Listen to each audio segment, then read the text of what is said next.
два отличных персонажа, которые вызывают страх и ужас, да? Не горлом говорю, да? Я говорю таким вот именно низким голосом. Джигурду, если так увидишь где-нибудь в подворотне, можно и обосраться со страха.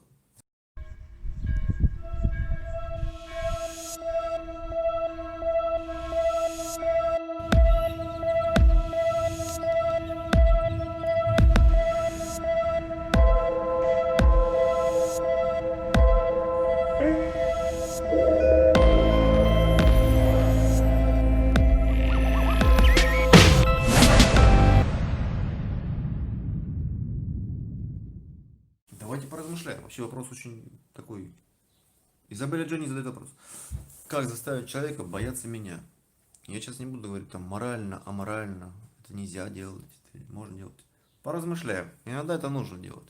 В принципе, сегодня мы даже где-то в стриме коснулись этого. Когда на вас готовится на какое-то нападение, у вас есть ножик. Вы можете достать этот ножик, да, продемонстрировать его и применить его как инструмент угрозы для того, чтобы на вас не напали.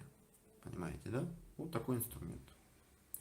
А для этого нужно сделать, чтобы вас боялись. Значит, каким образом это можно сделать? Ну вот вам, пожалуйста, уже как бы один способ я показал. Продемонстрировать какой-то инструмент насилия. То есть продемонстрировать какое-то оружие, какой-то инструмент насилия, это и есть способ заставить человека бояться. Способ примитивный, способ старинный, но он работает до сих пор и им пользуются. Когда подходят люди, достают нож, демонстрируют нож или представляют нож поближе к вашему драгоценному телу и вынуждают вас что-то делать. Раздеться, пойти туда, отдать вот это. Понимаете, да? Подписать вот то-то. Вот. Либо достают пистолет, представляют к голове, демонстрируют вам это оружие, которое вас может убить. И вот, и вы начинаете бояться. А когда вы начинаете бояться, вы что-то там делаете. То есть просто вот работает так. Дальше. То есть инструментарий. Давайте как педагог, да, классифицируем. Итак, я отвечаю на вопрос, как заставить человека бояться, чтобы он вас боялся. Продемонстрировать ему оружие насилия, инструмент насилия. Окей, инструментарий. Второе. Оно неразрывно связано с первым пунктом.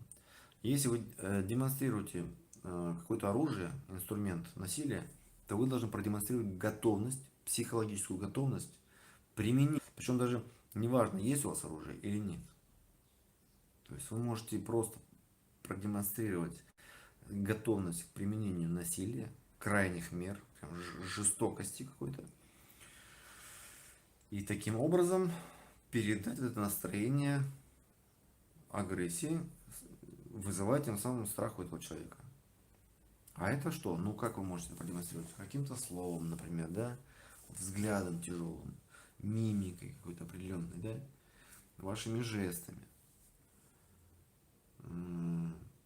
тембром голоса, да, там, лексикой определенной. Потому что очень часто, например, лексика, что такое?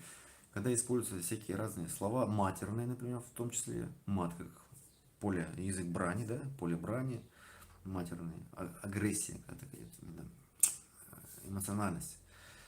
Вот. Или когда люди используют какие-нибудь жаргонные словечки, тем самым демонстрируя свою принадлежность к обществу насильников, к обществу, так сказать, профессионалов насилия.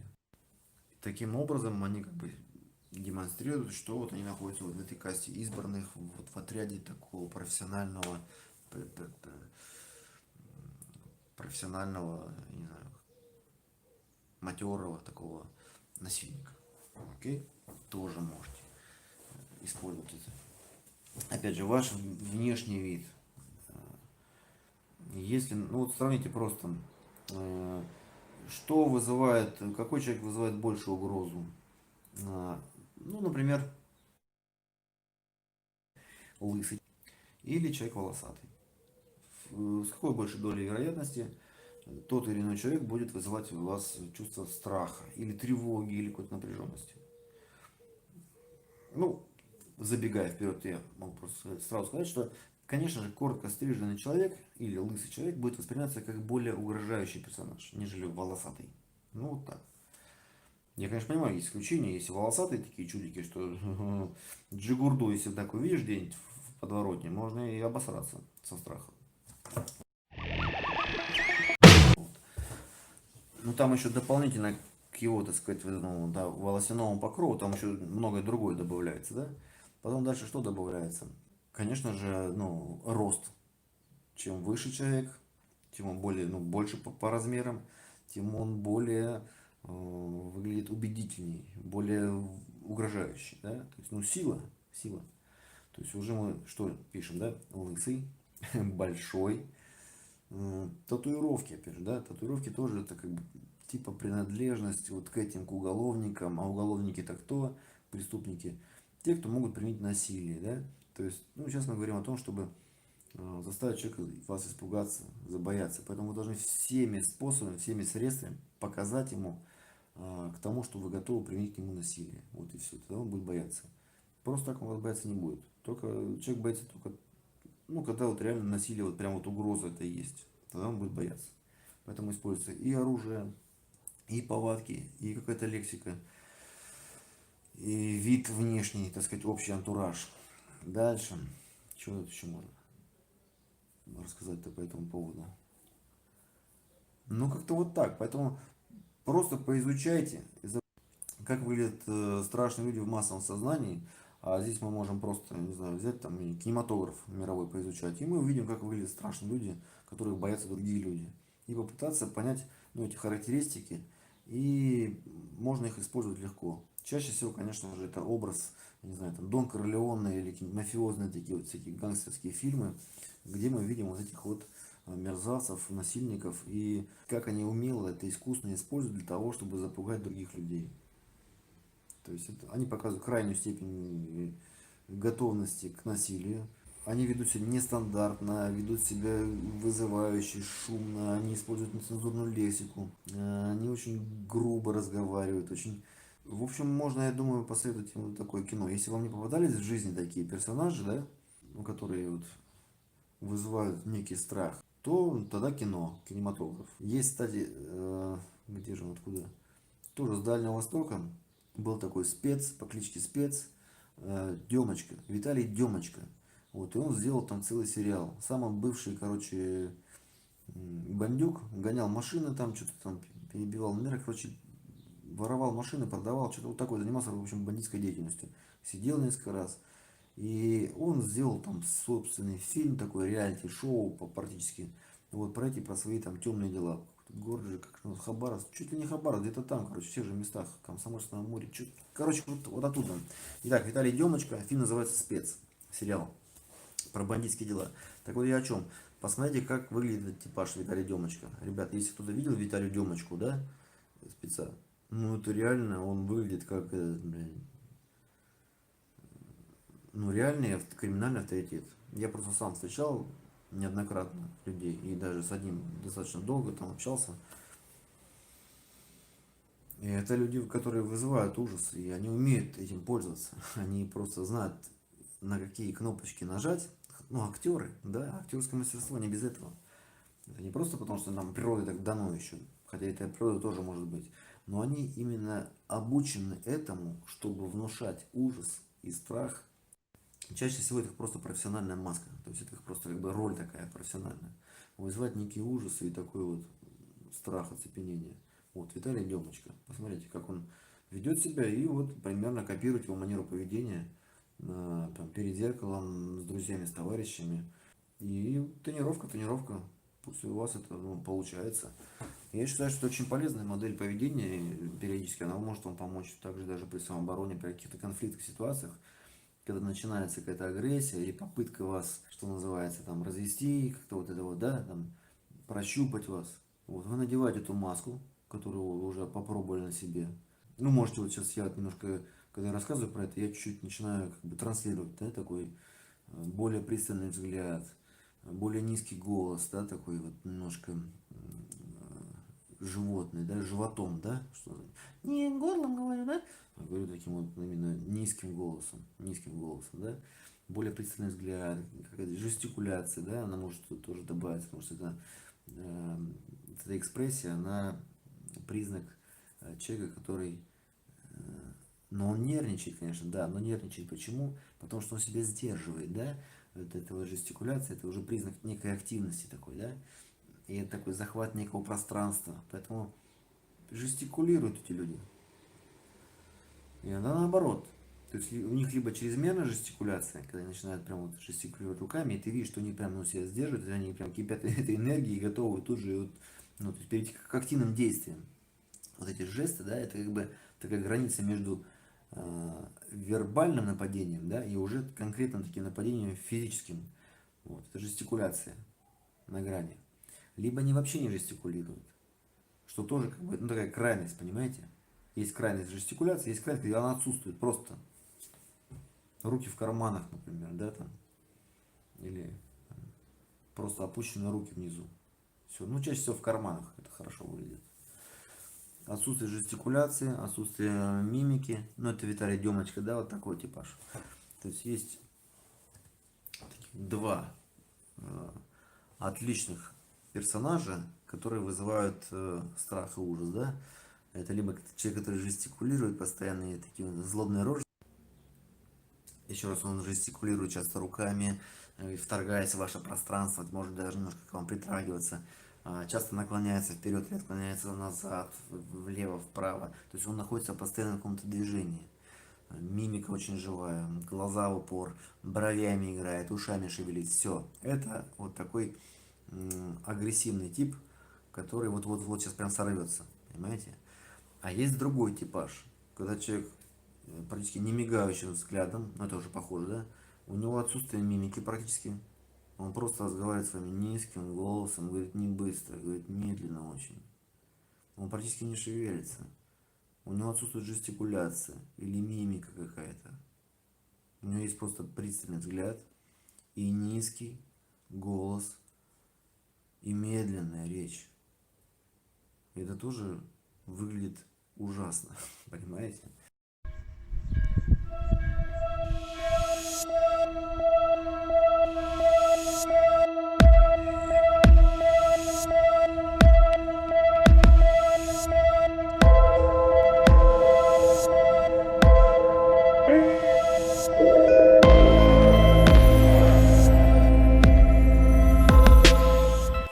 То есть такие вот крайности. Вы можете эти крайности либо чередовать, ну, чередовать нужно попробовать, потому что каждому темпераменту, видимо, подходит какая-то определенная роль. И поэтому подбирайте под себя, как бы вот так. Я думаю, это тоже такая же тренировка в общении. Так же, как самооборона, так же, как, я не знаю, любые тренировки там по единоборствам. Вы просто тренируете определенный тип поведения и потом просто применяете его. Практикуйте, практикуйте, практикуйте. Я, например, в свое время тоже поработал над собой, да, как бы там. Я раньше так не жестикулировал, понимаете, но не было такого. Вот я не помню. Может быть, скорее всего, нет. Потому что чаще всего в обществе, ну, жестикуляция, она как бы, вот особенно вот в русском обществе, она ценится как же, что ты руками машешь там, вот это вот, стесняшки. Мы все русские стесняшки, да. А это как бы не скромно, вот, да. Размахивать руками, это не скромно. И те, кто размахивает руки, они как бы привлекают внимание к себе. Типа, что-то он так машет руками, как-то вот что-то очень экспрессии много, очень много эмоций. Вот. То есть он позволяет себе это делать, как так. Ну, то есть это немножко вот для русского человека, мне кажется, жестикуляция, она такая табуированная. Лучше стоит спокойно, как все, не высовываться и не выпячиваться никуда. Поэтому никакой жестикуляции, да. А когда и мимика здесь, и вот это вот все, это очень... А я говорю, чтобы вызвать страх, или, по крайней мере, внимание, да, вы должны вести себя нестандартно, ненормально чуть-чуть. У вас должно быть поведение ненормально. Иначе вы, ну, блин, как вы себя показываете? В чем ваша индивидуальность? Как вы себя проявляете? Вот сами подумайте, друзья, как вы себя проявляете, если вы ведете себя одинаково, как все. Вы примерно так средненько машете руками, средненько там двигаете бровями, не пытаясь себя никак, то есть скрываете себя, держите. Ну вот, собственно, и все. Но вы это делаете среднее. Если вы были полностью отморожены, ну, такой, Да, это было бы заметно, да, и вы выражаете такую свою собственную внутреннюю сущность, да. Вот я такой молчаливый, мрачный тип, ну, вот, человека-ненавистник. Вот. Либо вы экспрессивны, да, потому что вы такой активный, ну, например, как я. Я вот стал практиковать какое-то время там жестикуляцию, ну, это связано как раз с тем, что я стал думать про самооборону, стал преподавать самооборону, продумал всякие курсы, методики и так далее, и так далее. Как можно человека трансформировать из человека неуверенного в уверенного человека. И вот что я понял, друзья, то, что есть разные способы, но самое главное это э, проявлять себя, находить смелость в себе, решительность, просто проявлять себя такой, какой ты есть. А это нужно понять себя, какого ты темперамента, какие у тебя, ну, привычки, как ты мыслишь, и позволить себе быть таким человеком. И тогда вы станете уверенным. Ну, это когда вкратце вообще, да? А если будете постоянно что-то бояться, зажиматься и не проявлять себя, ну, вот как бы о какой уверенности можно говорить? Увы и ах. И вы будете там думать, а что мне подумают? А люди скажут, что я какой-то странный, я какой-то идиот. Ну, тогда, ребята, ну, окей. Будьте как все, вопросов нет. Ну, если вы, блин, не сможете почудачить где-то как-то, ну, повести себя нестандартно, потому что вот так вот как-то вам хочется, и вы при этом никому, собственно, зла-то никакого не делаете. В общем, будьте собой, как бы, да? Это я что-то ушел, вот, да, сорян, друзья. Давайте посмотрим, что у нас здесь, на какой вопрос я отвечал. А, вот, все. Изабелла Джани спрашивал, как заставить человека бояться меня. И я дал задание попробовать вам, да, побыть страшными людьми, посмотреть сериал Виталия Демочки. Изабелла Джани пишет, чтобы вселить страх, достаточно иметь подкачанность, ну, в смысле, подкачанность, плюс бороду. А, про бороду забыл сказать, да, борода тоже придает некий такой вес, некий статус. Ну и без бороды бывают страшные рожи, без бороды. А, где-то даже борода, мне кажется, это мне так кажется, сейчас это и личное ощущение, что борода, наоборот, она придает статус, придает вес, но тем не менее она выглядит не так агрессивно, как бритая все-таки рожа или щетинистая. Потому что борода, мне кажется, придает некоторую все-таки такую мягкость, что ли. Ну не мягкость, а возможность договориться с этим человеком. Борода предполагает, мне как-то вот так кажется. А когда человек гладко выбрит, и у него щетинка такая, он выглядит более таким непреклонным, что ли. Понимаете, да? Так, потом дальше, высокий рост. Высокий рост, ребята, это все-таки, блин, да, это работает. Хотя можно и с маленьким ростом, так. Но, опять же, тут нужно постараться. Вы должны компенсировать свой маленький рост другими какими-то параметрами, другими какими-то качествами. Почему вот комплекс Наполеона, да, существует? Потому что маленькие, блин, ну там шугали с детства, там, пыняли, есть такое выражение? И получается потом пыня. Потому что с маленьким ростом комплекс Наполеона. И он становится более злобный, более мстительный, более хитрый, более изворотливый, более наглый, более такой беспринципный. Вот, собственно, портрет, да, портрет пыни. Понимаете? А высокий рост, это все-таки прям сразу видно, человек красава, здоровый, высокий. Главное, не сутультесь, ребят. Если вот вам Бог дал высокий рост, не сутультесь. Кстати, есть такая статистика, по которой, оказывается, высоким людям даже они более высокооплачиваемые. Вот уж повезло, так повезло, да? Так, и быть холериком. Кто такой холерик, забыл? Так, какие там темпераменты есть? Флегматик, меланхолик, пом-пом-пом, холерик, да? Тут еще. Короче, все спокойны, кроме холерика, да? Ну, холера такая. Так, и владеть красноречием. Обязательно. Вот если... Короче, это как оружие, конечно, да. Если вы владеете, ну, можете что-то рассказать, в чем-то убедить. То есть вы должны уметь убеждать. Без красноречия это как бы, да, никак. Но, опять же, ваша речь должна быть именно такой целенаправленной. Бывают вот просто болтуны, знаете, просто болтают, болтают. Они никакого, так сказать, страха не вызывают, никакого уважения к себе точно не вызывают. Ну, просто то ли у них темы разговора ни о чем, то ли, ну, в общем, понимаете, да, о чем я? Вроде красноречие, человек вроде говорит, ну, блин, как-то все. Поэтому тут все в комплексе, все в комплексе.